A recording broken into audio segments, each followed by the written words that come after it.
de la sociedad civil que no accede a tomar conocimiento de cuáles son sus derechos.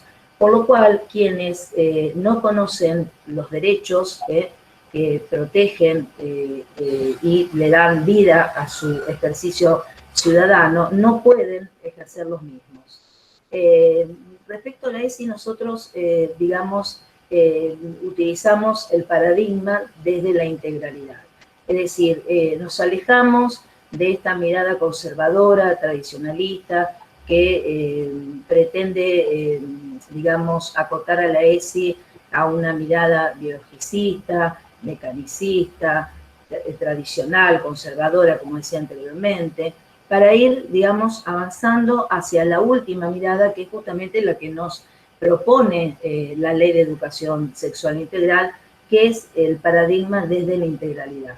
Y desde la integralidad, porque como bien expresaban las estudiantes que nos antecedieron, la ESI tiene una mirada interdisciplinaria o transdisciplinaria, es decir, no se acota a la enseñanza, la mirada puesta en el cuidado únicamente del cuerpo o desde una mirada biológica, sino que pretende, ir más allá y tener, una perspectiva desde lo vivencial, que es la perspectiva de género. Nosotros sabemos que el sexo tiene, una raigambre biológica, en tanto que el género implica una construcción social en un tiempo y en un espacio. Es una mirada que justamente tiene que ver mucho con los modelos aprendidos y cómo se va construyendo las sexualidades. No solamente varón, mujer, en el seminario de ESI, en ambos profesorado, tratamos y hacemos el esfuerzo de alejarnos de esa mirada binaria y ir adelantándonos a aplicar, la enseñanza y el aprendizaje de este espacio desde la perspectiva de género.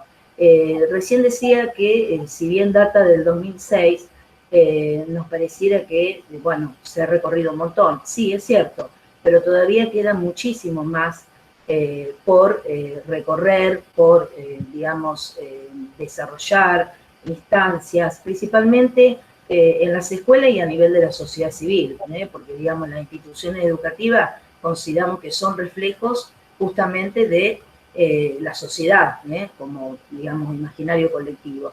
Y también fundamentalmente hacemos hincapié en que la enseñanza y el aprendizaje de la ESI tiene que ver con políticas públicas. Es decir, es inherente la incorporación de esta perspectiva, principalmente perspectiva de género, a las políticas públicas. Nosotros tenemos que las políticas públicas son fundamentales y los mandatos políticos dentro de las instituciones y cómo gestionamos las instituciones y cómo incorporamos las ESI. No sé si por ahí quedó flotando también esta divergencia en comprender que la ESI se queda limitado a un espacio únicamente curricular o tiene que ser una mirada transversal. Hoy muchas de las instituciones secundarias trabajan la ESI desde una perspectiva de género y transversal, lo cual significa que estos espacios deben estar institucionalizados. A ver, no se trata de hacer un taller 2 veces al año, porque, la efectividad sería nula. Tampoco ser voluntarista, es decir, cumplir porque es una solicitud ministerial, sino de que sea internalizado y que sea parte de la gestión educativa. Para dejarle espacio a Josefina, ella es estudiante del 4º año del profesorado de Economía y, enmarcó su trabajo, que fue un ensayo, desde esta mirada, es decir, desde el paradigma de la ESI, es decir, desde el paradigma de la integralidad y alejado de esa mirada, conservadora y tradicional, porque justamente ella es muy interesante el ensayo que realizó, porque lo pone justamente en la actualidad plena, que es la pandemia. Es decir, ¿qué pasa con la pandemia? No me quiero adelantar para que ella lo explique. Bueno, Josefina, nos encantaría de que puedas compartir con el resto de los asistentes tu experiencia. Buenas tardes, como ya me presentó Chari, me llamo Josefina Colangelo y estoy en el profesorado de Economía. Ahora quiero la participación de ustedes, pues son todos profes o estudiantes y les quiero preguntar qué sienten cuando vemos estas imágenes. Avísenme, por favor, si se ven. Todas las mañanas nos despertamos, muchos de ustedes, o incluso yo, ¿qué hacemos? Abrimos las redes sociales y ¿qué nos encontramos? Con estos títulos. ¿Qué les dicen estos títulos? Voy despacio. Estamos inmersos en un contexto de pandemia, en un contexto donde estamos todos encerrados, por así decirlo. Hace 8 meses que vivimos la familia, la gente con la que convivimos, personas convivientes, encerradas entre 4 paredes, ¿sí? Muchos han tenido el placer, por así decirlo, de salir a trabajar o exponer su vida incluso, y otros han quedado exponiendo su vida dentro de 4 paredes. Digo otros, ¿por qué? Porque la perspectiva de género hace esto. No solamente cuando hablamos de violencia, hablamos de violencia hacia la mujer, ¿sí? Quiero hacer paréntesis en eso, ¿sí? Cuando por ahí hay términos que entre nosotras, mi profe y mi compañera, para nosotros ya son, digamos, cotidianos, ¿sí? Hablar de transgénero, transexualidad, binarismo, cinismo, son todos términos que los vamos apropiando y que los fuimos apropiando gracias al seminario. Pero principalmente, ¿qué es lo que quiero resaltar con este Power? ¿Sí? Es que la violencia no se da en las calles, ¿sí? La violencia de género se da intramuros también, ¿sí? Nosotros en Argentina tenemos una brillante ley, porque el marco normativo argentino es excelente, está muy bien normada, que es la ley 26.468. Tengo un machete, perdón, porque los números de las leyes no tengo tanta memoria. ¿Qué es esta ley de protección integral? ¿Qué hace esta ley? ¿Qué objeto tiene? Prevenir, erradicar y sancionar a todo aquel que la infrinja. ¿Qué quiere decir que la infrinja? Que no garantice el cuidado y el respeto hacia la otra persona. ¿En qué sentido? En la discriminación. No, esta ley no solamente habla, al margen de que tiene su carácter principal centrarse en la violencia hacia el género opuesto. ¿Por qué hablo siempre de género opuesto? Porque no me cierro en solamente decir que las mujeres sufrimos violencia. Soy mujer, soy feminista y soy militante, pero a la vez reconozco que hay otros tipos de violencia. Reconozco que hay violencia hacia la niñez, reconozco que hay violencia hacia la masculinidad, incluso hacia el hombre. No por ser mujer digo que no haya mujeres que no peguen, que no violen, que no maten, ¿sí? Por favor, eso hay que tenerlo claro, porque cuando hablamos de deconstruir, hay que desconstruir 2 paradigmas, ¿sí? Desconstruir el paradigma machista y desconstruir el paradigma también de ese feminismo egocéntrico que está allá arriba y que lo puede todo. Por ahí intento no sonar tan grotesca con ese tipo de palabras, porque sé que son muy fuertes, ¿sí? Pero quiero ser lo más clara posible. Por ahí lo estuvimos ensayando con la profe, porque yo tengo un vocabulario muy fuerte, que son los vocabularios que por ahí se manejan en seminarios, protección de, no me sale, en charlas y encuentros de estas temáticas. Me gusta demasiado y me interesa. ¿Pero por qué me interesa? Porque son mis derechos. Son el derecho de sus hijas, son el derecho de sus nietas, son el derecho de ustedes y el derecho de toda la sociedad. Saber de qué hablamos cuando hablamos de violencia de género, saber las garantías que tenemos y las ayudas que nos brinda el Estado. Desde que inició la pandemia hubo una creciente del 35% en las llamadas telefónicas al 144. ¿Alguien sabe lo que es el 144? El 144 es la línea de ayuda que nos da el Estado, ¿sí? Gobierne azul, gobierne amarillo, gobierne rojo, gobierne verde. Esa línea está y va a estar, porque es un derecho que consiguió la marea feminista, ¿sí? ¿Por qué digo la marea feminista? Porque fueron la propia iniciativa de las mujeres la que consiguió esta línea de acción y de protección hacia la ayuda de la violencia de género. ¿Qué hace esta línea? Garantiza, ¿sí? Y es uno de los primeros pasos que dan muchas de las personas que sufren violencia de género llamando a ella. ¿Por qué? Porque te da las primeras líneas de ayuda para intentar combatirla, para intentar erradicarla de tu vida, ¿sí? Mi trabajo básicamente se basó en qué está pasando con las mujeres, hombres y niños, en el contexto de pandemia. Principalmente me aboqué en una fuente muy confiable en este momento en nuestro país, que es Mumalá, ¿sí? Chari, ¿me ayudás con las cifras? Porque siempre me lo olvido. Mumalá es Mujeres de la Madre Latinoamericana, si no me equivoco. Porque siempre la bautizo, pobre. Sí, exactamente, sí. Bueno, me aboqué en estas cifras. ¿Por qué? Porque ellas visibilizan por redes sociales, principalmente Facebook, las invito a todos a seguirlas por Facebook, y acá les voy a compartir la diapositiva. Hacen visible las problemáticas. Desde que estamos encerrados desde marzo, la línea de ayuda creció un 35%, o sea que el 35% más de llamados se han recibido. ¿Y qué quiere decir? Que la violencia no estaba en la calle, que la violencia no pasaba porque la chica salía con la pollerita corta a bailar, ¿sí? La violencia también está dentro de casa. La violencia duerme con nosotros, la violencia come con nosotros, la violencia uno le lava la ropa, ¿sí? ¿A qué voy con esto? ¿Sí? Que de esto hay que hablarlo dentro de la escuela, porque no hay un solo tipo de violencia, ¿sí? Incluso nuestra ley lo establece con 4 tipos de violencia: la violencia física, la violencia psicológica, la violencia económica y la violencia simbólica. Y quiero rescatar que también está la violencia obstétrica, ¿sí? Que tenemos una ley aparte, que es la ley 25.929, que somos mujeres y también tenemos derecho a tener un parto digno, ¿sí? Por ahí yo hablo muy rápido, pero sé que los tiempos son acotados y que por ahí todas tenemos otras actividades y no me quiero olvidar de nada. Sí, pero principalmente ¿por qué traté este tema? ¿Y por qué es importante visibilizarlo? ¿Y por qué me movió a mí para investigarlo? Pueden ampliar el power, sí, ya lo amplío. Perdón, pasa que si no, no les veo las caras. ¿Por qué toqué este tema? Porque dentro de la escuela hay que hablarlo. No importa. No importa la materia, no importa en el momento, no importa, hay que hablarlo, ¿sí? Hay veces que uno dice, pero no llego con el tema, no llego con el contenido, no llego con esto, no llego a la prueba. Háblalo, ¿sí? Porque hablando uno va a hacer que la otra persona cambie, que la otra persona vea que hay un futuro posible, que hay formas de solucionarlo, ¿sí? Y que hay formas de visibilizarlo, ¿sí? Creo que se me tildó. Hola, ¿me escuchan? Sí, sí, Josefina. Perdón, porque se me tildó justo la pantalla. Perfecto.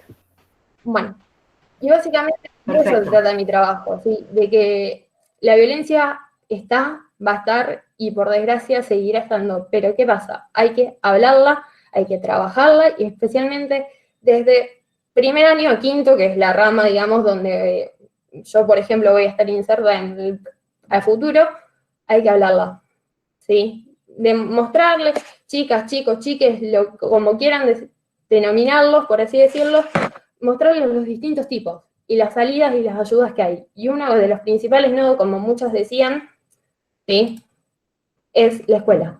El principal nodo de comunicación y de fuente masiva de comunicación es la escuela. La escuela tiene un alcance masivo que ninguna red social tiene. Sí. Si empezamos nosotros, los docentes, a trabajar estas problemáticas, el futuro va a ser distinto. Lo creo, soy muy utópica, ya lo sé, pero no me cuesta nada soñar. Sí, gracias por lo interesante y enriquecedor. Pero, bueno, para los profes que están adentro del aula, háblenlo, interiorícense cuáles son los tipos de violencia y cuáles son los caminos para salir de esa violencia. ¿Y qué podemos aportar como docentes? ¿Sí? Hay muchas formas de aportar y de interiorizarse en programas, de interiorizarse. El municipio trabajó un programa muy interesante, que yo la vi acá a Mariel Laponge, que yo la vi participando en los programas. Mariel, no me acuerdo bien el nombre, pero me acuerdo que era perspectiva de género, que lo trabajó en el municipio y sé que los concejales estuvieron avalándolo. Y fue muy interesante y muy enriquecedor. Entonces, como comunidad docente tenemos que tener esa formación, ese interés por un eje transversal. Que puede salir a la clase de matemática, que una dice, vi como mi papá le pegaba a mi mamá, o aparece con un moretón fuerte, porque hay que saber reconocerlo, ¿sí? Mumalá da muchas herramientas también, ¿sí?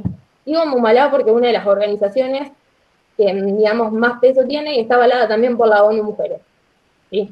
Pero, por ejemplo, la UNR de Humanidades da muchos seminarios sobre esto, ¿sí? No es que, por ahí hablo muy rápido y por ahí me olvido de algunas fuentes, pero la UNR el año pasado dictó un seminario que estuvo presente Graciela Morgade, y a conferencias que Graciela es rectora de la UBA, en la Facultad de Letras, si no me equivoco, y que es especialista en esta temática, especialmente en educación sexual con perspectiva de género. Y que también habla sobre la violencia. ¿Por qué? Porque la violencia incluso puede estar dentro del aula. Podemos ver cómo una o uno de nuestros estudiantes degrada a un compañero. Y eso es violencia. Sí. Entonces hay que trabajarla ahí. No hay que armar un súper taller divino, todo hermoso, que no digo que esté mal, pero trabajarla día a día. Sí, día a día está la violencia. No una vez por año, no una vez por mes. Sí. Uno ve una situación, para la clase y empezamos, bueno, che, no, eso no se hace. Porque la otra persona tiene un derecho a ser respetada, tiene un derecho a ser escuchada y tiene un derecho a vivir dignamente. Tu derecho termina donde comienza el del otro. Y con eso me despido. Bueno, José. No me quería olvidar que para todos, ¿sí? Le comparto la línea 144, ¿sí? Donde todos podemos recibir ayuda, ¿sí? Ayuda y contención. Pero están muchos psicólogos, muchos chicos, y en esta línea trabajan muchos chicos que están por recibirse o se recibieron de psicología y psicopedagogía. Así que saben cómo ayudarnos. Bueno, sí, hablando de psicólogos, estamos ahí esperando ansiosamente la participación de un gran profesional en nuestra ciudad, Beethoven, Adrián Gómez, así que nos va a acompañar para hacer este cierre y tratar de darnos el broche final, digamos, respecto del eje que hoy nos convoca. Respecto a lo que decía José, me gustaría también sumar que se encuentra presente en el conversatorio, que por cuestiones de la práctica no pudo estar exponiendo, pero es Agustina Freites, quien cursa el profesorado de administración en cuarto año y ha realizado una monografía muy interesante investigando la temática de EMPA. El EMPA significa embarazo, maternidad, paternidad en la adolescencia. Como decimos que los paradigmas han, digamos, avanzado en sus denominaciones y configuraciones respecto a la ESI, también de acuerdo a las temáticas o problemáticas que engloban la ESI. Una de ellas es el embarazo en la adolescencia, que nos alejamos de esa idea presente en los 90, en la cual se le asignaba todas las responsabilidades a la adolescente, a la mujer, hoy en día nos ha llevado años, como decía anteriormente, pero digamos, desde la Ley de Salud Reproductiva y Procreación Responsable, el encuadre es la consideración de que, digamos, la pareja es quien decide embarazarse, es decir, se trata de la madre y del padre en la adolescencia. Por eso, digamos, ella ha trabajado, digamos, una investigación muy interesante, anclado principalmente en la afectividad, sin conocer el eje que hoy nos convocaba. Pero bueno, cerrando un poco lo que decía José, le agradezco principalmente su espontaneidad. Si bien hemos trabajado desde lo teórico, como dije anteriormente, siempre lo hicimos tratando de bajar a la praxis. ¿Por qué? Porque podemos estudiar, digamos, el gran constructo teórico de la ESI, pero, digamos, es inescindible de la práctica. Ver los casos que se dan en el día a día, principalmente, como dijeron todas las estudiantes, en las escuelas, o como dijo Mónica, las puertas de entrada. Es decir, quienes ejercemos la docencia sabemos que siempre hay una problemática y como estamos hablando del eje valorar la efectividad, me acuerdo de Tonucci que él habla de la oreja verde, es decir, de poner la oreja significando la escucha activa, encontrar un adolescente o una adolescente en la escuela con alguna problemática, si bien no somos profesionales, pues no somos psicólogos, pero recibir la primera atención y visibilizar. Yo creo que Josefina ahí hizo hincapié en algo sumamente trascendental para que la ESI avance día a día en todas las instancias. primero, fortalecer su idea de que sea abordada de forma transversal, de que sea abordado en forma intrainstitucional, más allá de que cada docente lo pueda abordar, porque también hay que alejarnos de esa idea de que uno tiene que ser especialista en ESI para, digamos, desarrollar alguna temática. Lo podemos hacer desde la estadística, la matemática, la física, la química. Hoy en día están ya iniciando, digamos, iniciándose, perdón, en profundidad el rol de la mujer en la ciencia y en la técnica, que eso es, bueno, es un tema que ahora tenemos en vista con el área de informática para investigar. Es decir, que eso resulta fundamental, que no se trate de un tema, una temática aislada. Y por último, rescato, decía anteriormente, esta propuesta de la cual nos hablaba Josefina, de visibilizar. Es decir, por ahí el hecho de que uno de los ejes, que es valorar la afectividad en la ESI, nos puede parecer muy naif, light, hasta banalizarlo, pero no, es decir, la afectividad es uno de los ejes fundamentales. ¿Por qué? Bueno, porque tener en cuenta las emociones, los sentimientos, que están presentes en toda interacción humana, por lo cual esas emociones y sentimientos en las relaciones humanas generan a veces conflictos, vacíos, interrogantes, no saber hacia dónde vamos, como decía Sonia, el tema de la pandemia, es decir, esas dudas, el estar aislados. Bueno, entonces el valorar la afectividad nos permite esto, justamente, generar espacio de escucha activa y fundamentalmente respetar la decisión del otro y respetar también la intimidad. Eso también me gustaría hacer hincapié, porque no se trata de que nos juntemos todos en un aula y contemos todo lo que nos acontece, sino que, bueno, poner en acción la escucha activa, pero en los momentos que sean necesarios, siempre respetando la intimidad de cada sujeto, porque cada sujeto tiene sus propias particularidades. Eso por una parte. Y lo último, reitero lo de José, esta cuestión de hacer visible lo invisible.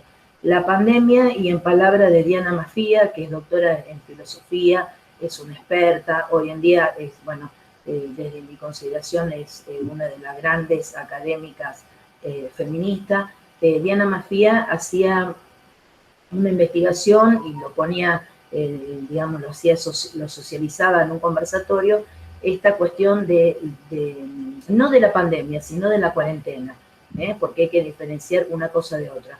Que la cuarentena, digamos, ha afectado a muchísimas mujeres, como recién lo puso en palabras José, y muchas mujeres, digamos, no han tenido los recursos necesarios para poder hacer visible la situación, digamos, dolorosa por la cual estaban atravesando.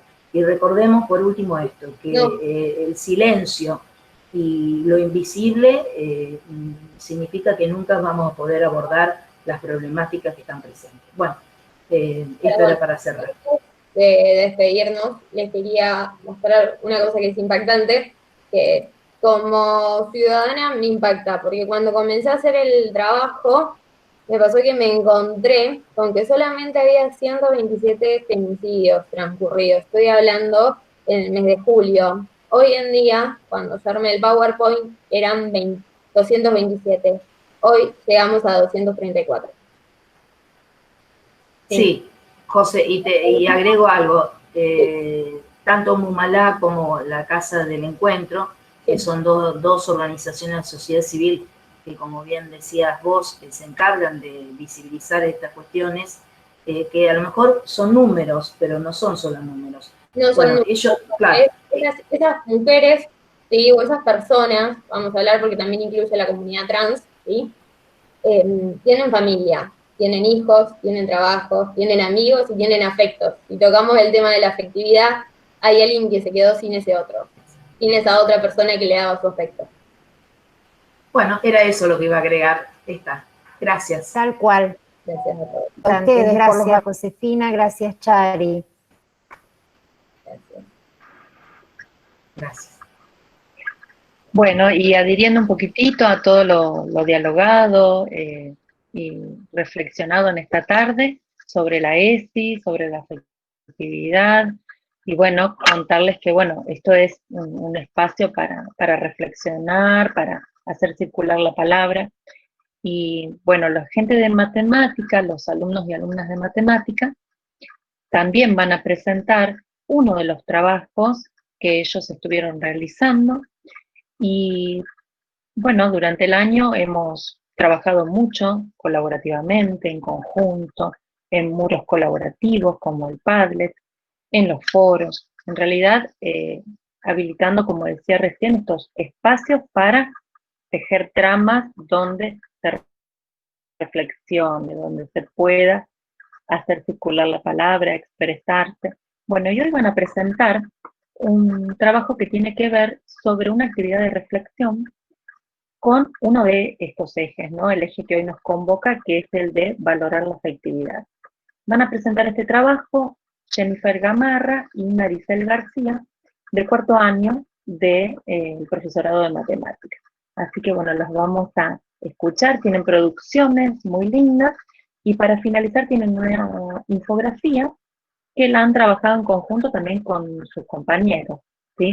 Son 4 varones y 2 chicas que trabajan siempre en conjunto, y bueno, realmente las clases son muy, muy enriquecedoras, con muchas reflexiones. Así que adelante, chicas, las escuchamos. Hola, buenas tardes. Bueno, mi nombre es Jennifer, estoy cursando el cuarto año del profesorado de matemática. Nosotros, para comenzar, tenemos un Power que explica en modo reducido lo que es el eje de valorar la afectividad. Bueno, en este... Esperen que... Bueno, empezamos contando en ítems resumido en qué consiste la afectividad.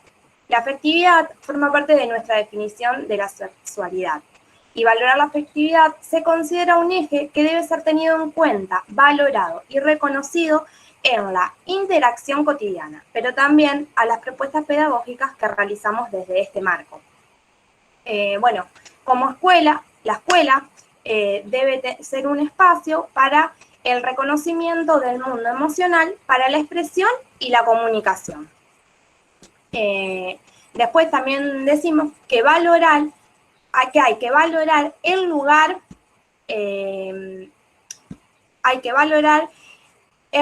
que ocupan las emociones y sentimientos en el aprendizaje, y contribuir al desarrollo de capacidades afectivas como la empatía, la solidaridad y el respeto. También hay que reflexionar sobre las maneras que tenemos de manifestar el afecto, haciendo esencial hincapié que en esas formas no vulneren los derechos de nadie. Es importante generar espacios de confianza y diálogo, donde los chicos y chicas puedan compartir emociones y sentimientos, reflexionar sobre ellos mismos, contribuyendo relaciones y vínculos más igualitarios. Bueno, después, en el último, de la parte esta, Maricel va a comentar cuáles son los irrenunciables del eje valorar a la afectividad. Ahí está, Jenny, ¿puedo seguir yo? Creo que se escucha. Sí, sí. Bueno, de los ejes también fue como ítem, entonces pusimos tener en cuenta que las emociones y sentimientos están presentes en toda interacción humana. Considerar que la afectividad puede contribuir al encuentro o desencuentro con los otros que interactuamos cotidianamente. Generar las condiciones que para todos puedan expresar sus puntos de vista respetando las diferencias, sin anular las tensiones y conflictos presentes en los vínculos. Respetar la intimidad propia y ajena. Rechazar todas manifestaciones coercitivas del afecto, abuso y violencia de género y sexual. Bueno, en esta parte hicimos como un resumen de lo que es el eje valorar la afectividad. Luego preparamos un videíto que cuenta más o menos lo que nosotros trabajamos en el foro sobre distintos testimonios. Valor a la afectividad. Las consignas fueron las siguientes: leer los testimonios de las personas adultas que recuerdan cómo fue su paso por la escuela y compartir en el foro una breve reflexión considerando las siguientes preguntas.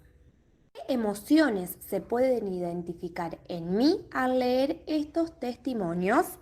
¿Cuál de los tres me resultó particularmente significativo? ¿Cómo actuamos en la escuela cuando algún o alguna estudiante hace explícito una orientación sexual e identidad de género distinta a la generalmente esperada? Testimonio 1. Todavía recuerdo ese grupito que a la salida de los recreos en gimnasia o incluso en la clase media, verbalmente, con trilladas frases que se suelen usar para insultar a los gays. Las agresiones podrían llegar a convertirse en golpes, escupitajos o piedrazos, según el lugar en que nos encontrábamos. Terminábamos siempre en dirección, pero cuando nos preguntaban por qué nos peleábamos, yo no podía decir nada. De esa época recuerdo el apoyo de una profesora de computación que me hacía sentir bien con sus palabras. Testimonio 2. Un día estábamos en el recreo con una compañera. Algunos chicos saben que a mí me gustaban las chicas. Ese día en particular estaban más pesados que de costumbre y empezaron a gritarme cosas. Yo no sabía qué hacer, estaba mal por lo que me decían e incómoda por mi compañera, que por estar conmigo en ese momento también quedó involucrada en los insultos. En un momento veo que ella se para y le dice: «Dejen de molestar, ¿no se dan cuenta que queremos estar nosotras solas?». A mí me sorprendió su reacción. Nos miramos y empezamos a reírnos. Los pibes se fueron. Hasta el día de hoy, ella es como mi hermana. Testimonio 3. Yo siempre lo supe, pero tenía miedo de hablarlo con mi familia. Un día, el director de la escuela secundaria me encontró de la mano con otra chica. ¡Qué lío se armó! Lo único que pensaba era que no le había dicho nada a mis viejos, y ahora sí se iban a enterar de esta manera. Me acuerdo que estuve muy mal, asustada, con miedo. En casa me preguntaban si me pasaba algo, y le decía que no. Me aterraba pensar en las consecuencias. Al otro día, mi mamá fue a la escuela. No sé de qué hablaron, pero mi mamá me contó que le había dicho al director que estaba orgullosa de la hija que tenía y que mi papá, que no había podido ir porque estaba trabajando, pensaba igual que ella. Para mí, ese día fue mágico. Las respuestas de los alumnos en el foro fueron las siguientes. Al leer los testimonios te hace pensar en aquellas personas que no pueden expresar lo que piensan o sienten sobre su sexualidad, por miedo a que los demás lo juzguen o rechacen, pero a la vez se puede notar la alegría de que los demás acepten aquello que nos hace distinto. El tercer testimonio me resultó muy significativo. Pienso que la institución debe acompañar, ser un lugar inclusivo y respetuoso para los alumnos, fomentar la igualdad de trato y oportunidades para varones y mujeres. No se escuchan las respuestas, las últimas dos respuestas, lo leo, a ver si lo puedo leer. Las emociones que se ponen en juego en estos videos son empatía, aceptación ante la diversidad y de uno mismo.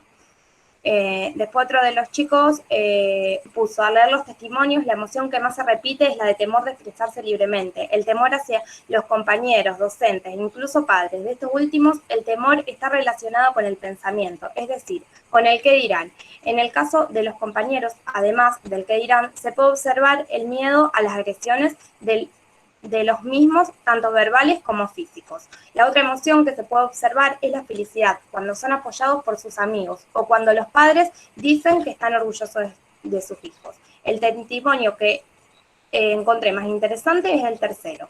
Ante esta situación debemos actuar con extremo cuidado, dado a que, como mencioné en los trabajos anteriores, no somos profesionales del tema.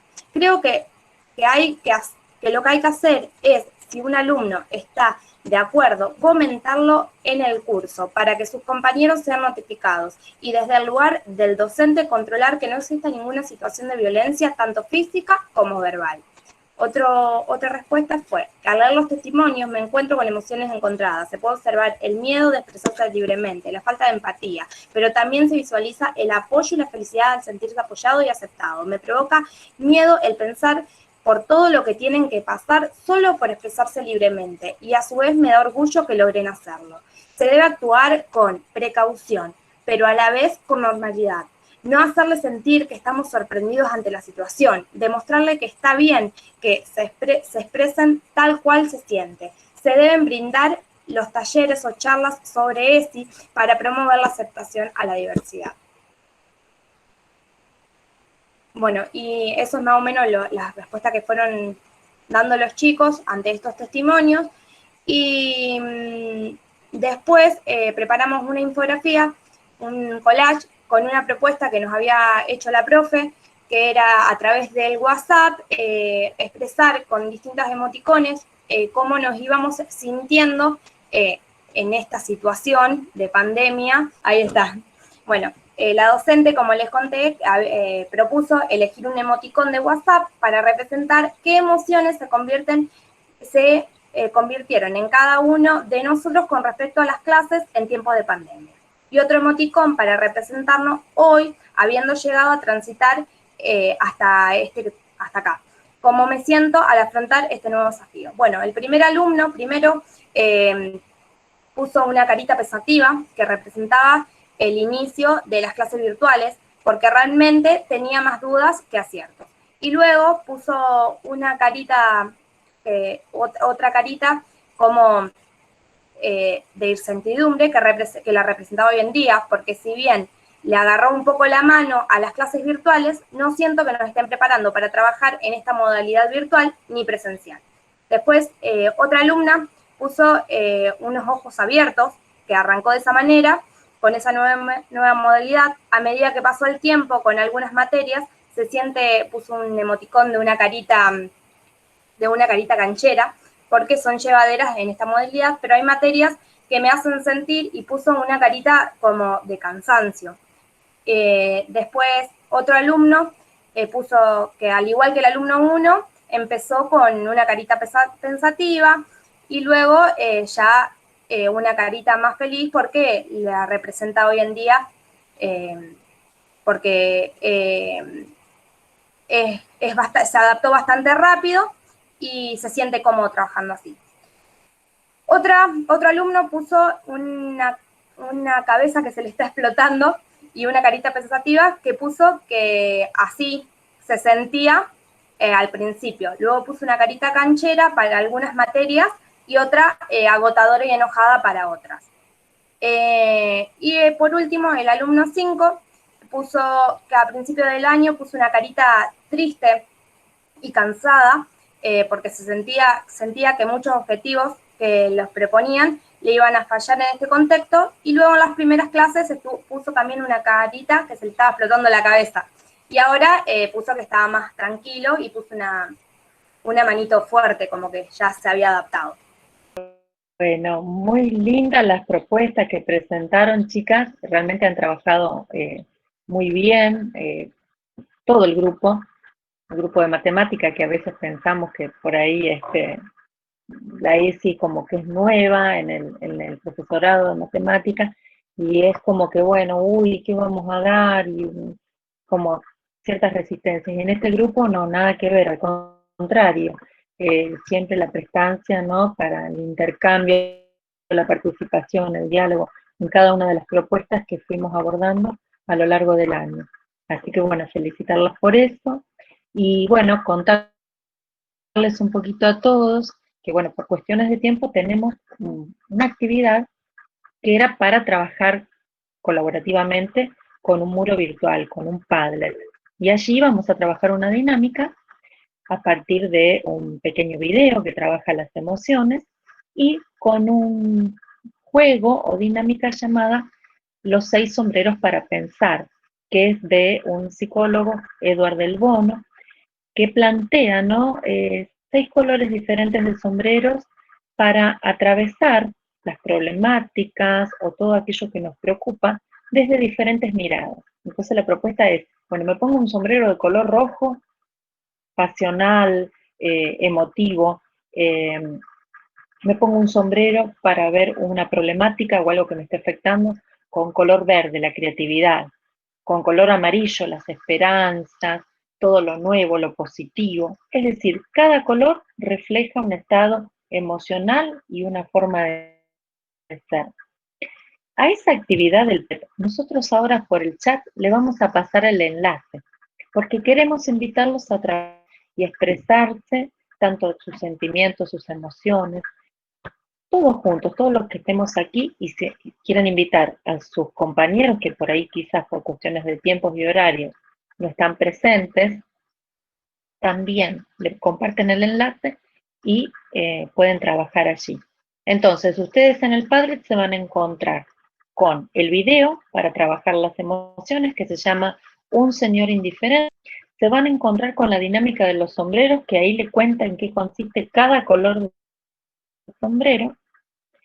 Y tienen el espacio habilitado para poder agregar una reflexión, una imagen, un meme, como se usa ahora, una poesía, un video, una fotografía, lo que ustedes quieran. Pero bueno, la cuestión es relacionarlo, o sería la consigna es relacionarlo con un color de sombrero.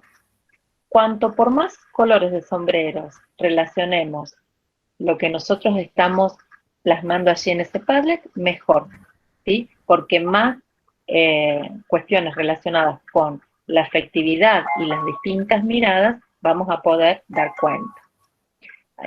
Ahora le voy a dejar el espacio para que nuestra directora Miriam pueda presentar a un invitado especial que los oye en esta jornada. Gracias a todos por escuchar a nuestros alumnos y alumnas. Gracias, Nancy. Gracias a todos y a todas las estudiantes que estuvieron participando. Realmente ir cerrando el año de esta manera, dando cuenta de un proceso, de lo que han vivenciado, de lo que han podido ir transformando en este complejo tiempo, es justamente para abrirnos a las emociones. Gracias, realmente es un placer. 2 horitas es muy poco. Ya vamos a ir habilitando otros espacios para poder justamente instalar otros modos. Como cierre, hoy compartimos la presencia, a quien le damos la bienvenida también, a Adrián Gómez, psicólogo de nuestra localidad, es músico y además escritor y poeta villense. Es un placer, Adrián, tenerte hoy acá. Aparte, Adrián tiene un amplio recorrido, no solo en el campo de la psicología en el cual se desempeña, sino también de un trabajo de años en el camino de las emociones. Adrián, es un placer, te damos la bienvenida, gracias por estar aquí en este momento. ¿Escuchás, Adrián? Bueno, primero, gracias Miriam, gracias Chari y gracias a la gente del instituto por invitarme a participar de esta jornada, de este encuentro. Nada menos que como cierre, es una gran responsabilidad, como una especie de haiku. Los haikus, no sé si conocen, son un estilo de poesía japonesa que se sintetiza en 3 párrafos, ¿no? En 3 versos. Es una tesis, es como una observación, eso como una fotografía poética, sobre todo de la naturaleza. Y que, bueno, cuando Miriam me invitó a participar de esta jornada, de este encuentro, lo primero que me llamó la atención es, qué bueno, dije, que desde un espacio, desde un ámbito, desde este recinto del instituto donde se transmite conocimiento, se ponga el foco en la dimensión afectiva. la razón siempre ha estado históricamente separada del sentir. En realidad no está separada, pero la hemos separado. Y si nos remontamos a los tiempos de nuestros filósofos y nuestros físicos occidentales, René Descartes, cuando dijo pienso, luego existo, es como que sentó las bases de caminos donde se bifurcan. Él veía el cuerpo como una máquina, y entonces eso creo que llevó a la ciencia, a la medicina, a vernos como una máquina, a estudiarnos como una máquina en compartimentos estancos. Por otro lado, llevó a todos los que estamos en el campo de la salud mental a vernos solamente como una mente desprovista de un cuerpo. Y últimamente justo estaba viendo una reproducción de tan querido Eduardo Galeano, donde él decía que yo no quiero ser una cabeza separada del cuerpo, ni de la sexualidad, digamos, no soy una cabeza pensante, soy un todo. Creo que por eso es que me parece muy alentador que se ponga el foco desde este lugar donde se transmite conocimiento en la dimensión afectiva. Y nada menos que la dimensión afectiva en estos tiempos tan singulares, ¿no? Recién escuchaba algunos de los aportes interesantes allí. Alguien de allí había dicho, expresaba su temor por la pandemia, su propio miedo. Y cuando hablamos de la dimensión afectiva, lo primero que pienso también es, ¿qué me pasa a mí? Explorarme a mí mismo e invitar a ustedes y a todos a que cada uno se explore a sí misma, a sí mismo, porque tenemos que empezar por casa. Nuestra primera casa es nuestro mundo interno, nuestras emociones. Y estos son tiempos de aprendizaje, no hay... realmente estamos todos aprendiendo, desde cualquier ámbito. Ustedes están aprendiendo a cómo lidiar con las clases a partir de los medios virtuales. Todo desde cualquier ámbito estamos aprendiendo. Y estamos aprendiendo a lidiar con nuestras emociones, pero para eso es necesario prestar atención, primero, observarse y observar qué siento. Esto parece algo simple, pero no lo es. Muchas veces en mi trabajo con personas les pregunto, ¿qué sentís ante tal circunstancia? Y no pueden dar cuenta de lo que siente, no puede definir qué siente, qué le pasa emocionalmente. Y eso es una disociación importante a tener en cuenta. Por eso celebro que desde este ámbito se ponga el énfasis en la dimensión afectiva, porque somos seres emocionales. Antropológicamente hace poco que adquirimos la razón, pero somos seres emocionales. El neocórtex apareció después y sabemos lo que pasa cuando la razón toma su lugar como señora y diosa de todo, ¿no? Se transforma en una herramienta despiadada. Despiadada para la destrucción de los ecosistemas, despiadada para los vínculos humanos, y en un ámbito tan propicio para la transmisión de conocimiento, como es el instituto, creo que es sumamente importante crear un ámbito donde se le dé lugar a las emociones.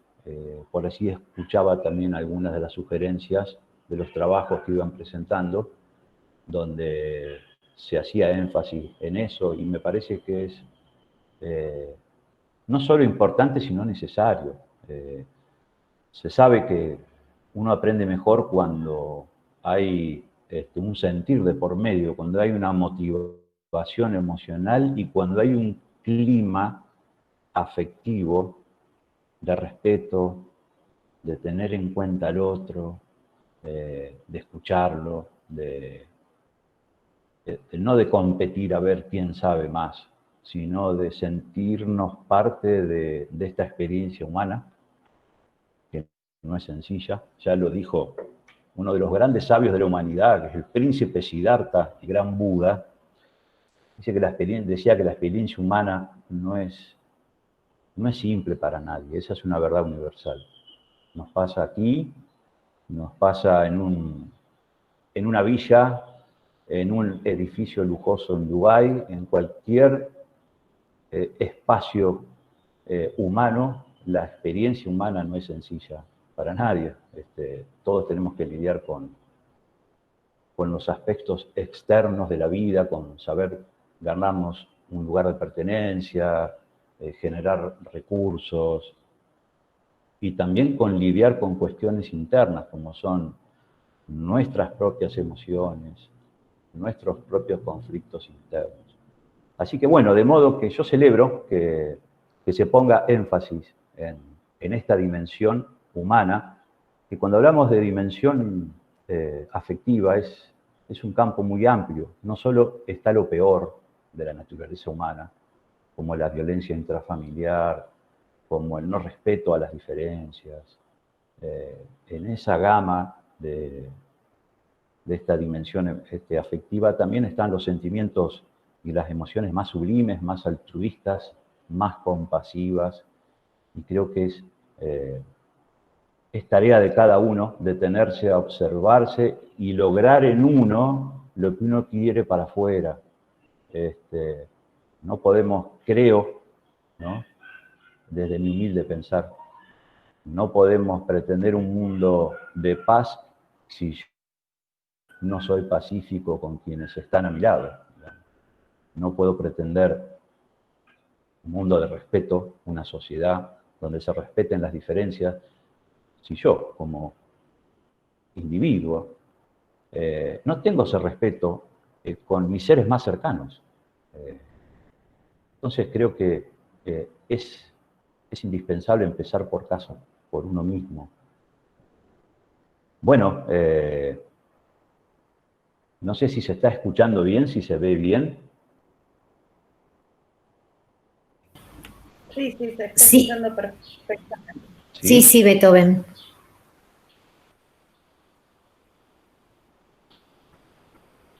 Hola.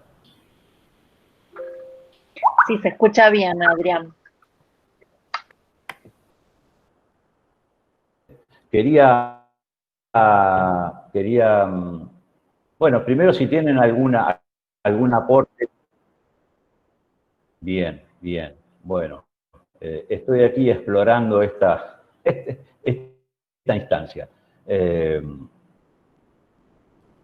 No tengo una reflexión final, simplemente aportar mi simple grano de arena a lo que ustedes ya han aportado, expuesto, y solo quería referir esto que dije recién. Quizás quería compartir también Miriam ahí me presentó como un poeta, y bueno, soy un aficionado a la poesía, me gusta escribir, me gusta componer, me gusta... en realidad soy primero músico y después psicólogo. Toda mi vida he sido músico desde chico. Me ha ligado mucho lo emocional. Yo me relaciono mucho desde lo afectivo, ¿no? Carl Jung, que fue uno de los grandes psicólogos y psiquiatras que aportó y que extendió el psicoanálisis, él decía que había 4 funciones de la conciencia básicas que nos diferenciaban. Así como ahí todos somos diferentes, hay diferencias como típicas. Están las personas que se relacionan desde lo intelectual, desde la razón, entonces prima la razón. Están las personas donde prima lo emocional, y todas sus relaciones, todos sus vínculos, todo lo que hacen, va desde allí, desde lo afectivo, desde lo emocional. Otra función importante de la conciencia es la percepción, y la otra función es la intuición. De modo que, bueno, estamos en una época donde es necesario integrarnos, no monopolizar el conocimiento racional como como el único saber y como la única dueña de nuestra casa interna. Quería compartirles un poema que es, como cierre, que es la letra de una canción que hice precisamente en este tiempo de cuarentena, de pandemia, donde yo, como ustedes y como todos, también estoy atravesado por esta afluencia de emociones tan diversas, entre ellas la incertidumbre, que creo que, a mi juicio, es una emoción que merece ser explorada, porque si algo nos trae este virus es la conciencia de nuestra finitud, ¿no? La conciencia de nuestra transitoriedad de la vida, de nuestra fugacidad. Y lo que hace en realidad es sacar a la luz algo que es así. Somos seres transitorios y no tenemos certezas. Las certezas están en nuestros supuestos. En realidad no hay certezas. Por eso la incertidumbre es una de las emociones que merece ser explorada y al menos tenida en cuenta. Bueno, les quiero compartir, no los quiero aburrir más, y les voy a compartir un poema que es la letra de una canción que hice y que grabé y que compuse. Está en un canal de YouTube que se llama Solo Algo Mejor y que tiene que ver con mi experiencia emocional en estos tiempos de pandemia. Solo algo mejor. Está girando un día más y los árboles están. Se siente extraño hoy acá. Todo es tan raro y tan normal, tan raro y normal. Soplan por el aire vientos de confusión, todos ilustrándonos jugando a ser sabios. Pero por favor, no hagamos de esto algo peor, solo algo mejor. Busco en el silencio lo que el ruido ocultó. Todo lo mezquino y sublime ahora afloró. Pero hagamos hoy de nuestro mundo algo mejor. Solo algo mejor. Bueno, quiero agradecerles y agradecer a Miriam, Chari, porque entender que la afectividad es nuestro motor, nuestro móvil. Cuando Miriam me propuso estar aquí y compartir alguna pequeña reflexión, lo que me motivó fue el aspecto emocional, afectivo.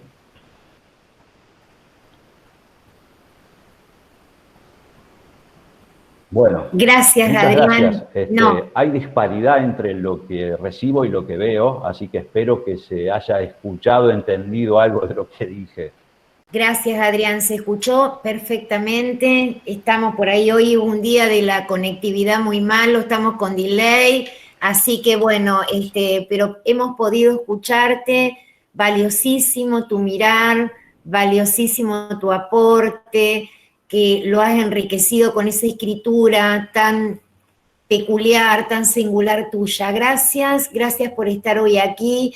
Y en realidad, digamos, esto es una jornada que la hacen los docentes, que la hacen los alumnos, los estudiantes, las y los estudiantes. Y bueno, lo que tratamos en una comunidad educativa tan grande, con 13 carreras, con 1.500 estudiantes, es que poder, digamos, sostenernos desde ese vínculo humano que es difícil muchas veces, pero que tratamos en el día a día de ir instalándolo, de ir marcando presencia de todos, de los docentes, de los estudiantes, porque necesitamos a un otro, es así, no necesitamos ponerlo en valor, reconocerlo para poder disfrutar de cada encuentro, sea pedagógico, sea un encuentro afectivo o lo que fuere. Así que esta ha sido una jornada impecable.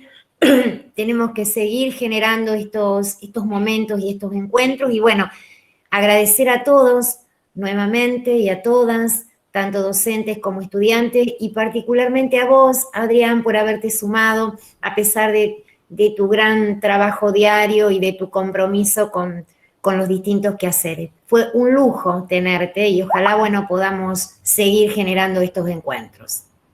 Gracias. Gracias, Adrián, gracias, Miriam, a todos los docentes, alumnas y alumnos convocados hoy en esta jornada. Y bueno, destacar esto de que cuando favorecemos la expresión de las emociones y de los sentimientos, ponemos en valor las diferentes voces y palabras para crear mejores condiciones para que las trayectorias educativas se transiten desde un enfoque de derechos, condiciones que requieren de estos espacios de encuentro y de confianza para que la afectividad pueda tener la palabra y la acción. Y bueno, en lo que nos podamos construir en una perspectiva de derechos. Así que bueno, invitarlos nuevamente a participar, a expresarse, a intercambiar y a reflexionar en ese Padlet, en ese muro colaborativo, donde podamos nosotros, a través de esa dinámica de los 6 sombreros, dejar nuestro aporte como alumnos y como docentes del Instituto número 3. Así que a todos muchísimas gracias por haber permitido que nuestros alumnos y docentes puedan exponer sus trabajos y a su vez poder expresarnos. Gracias a todos.